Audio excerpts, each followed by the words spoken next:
U.S. Defense Secretary Hagel hosted his Chinese counterpart, General Chang, for talks at the Pentagon on Monday. It is the first time the two leaders have met face-to-face. They had a lot to talk about. The meetings went longer than expected. CCTV's Jessica Stone was at the Pentagon. She joins us now from our newsroom with the latest. Jessica.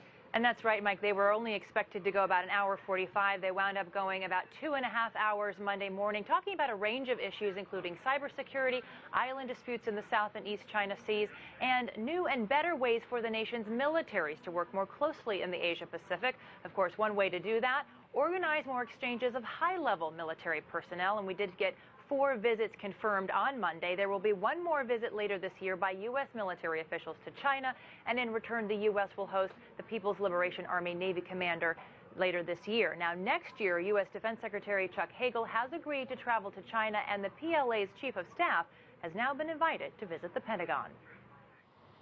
Despite the warm handshakes at their first meeting, both Chinese Defense Minister Chang Wanchuan and U.S. Defense Secretary Chuck Hagel are trying to bridge differences at a time of increased friction in the Asia-Pacific.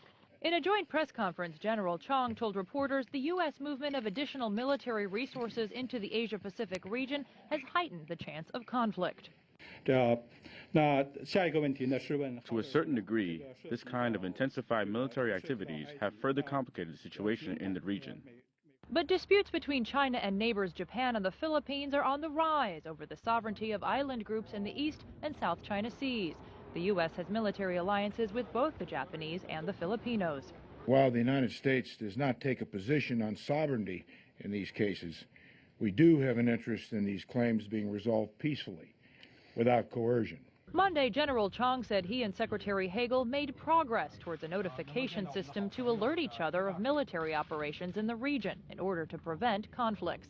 China and the U.S. have also stepped up their military cooperation around the world, including their second counter-piracy exercise in the Gulf of Aden this weekend, the first Chinese disaster relief and humanitarian assistance exercise with active force in Hawaii this November, and Chinese participation in the Rim of the Pacific, or RIMPAC, naval exercises next summer along with nations like Australia, Japan, and Indonesia.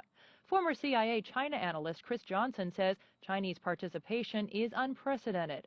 So I think there's a lot riding on this, especially in terms of perceptions in the region about the ability of the U.S. and China to get along and to operate together in the military sphere. Now, that was former CIA China analyst Chris Johnson. He talked also about some of the comments that were made by General Chang, which had to do with taking a defensive posture against allegations by the United States that the Chinese PLA is in part responsible for some of the hacking that has gone on. Of course, the Snowden revelations put the United States in a rather vulnerable position, as you might imagine, when it comes to hacking and spying on the U.S. part around the world.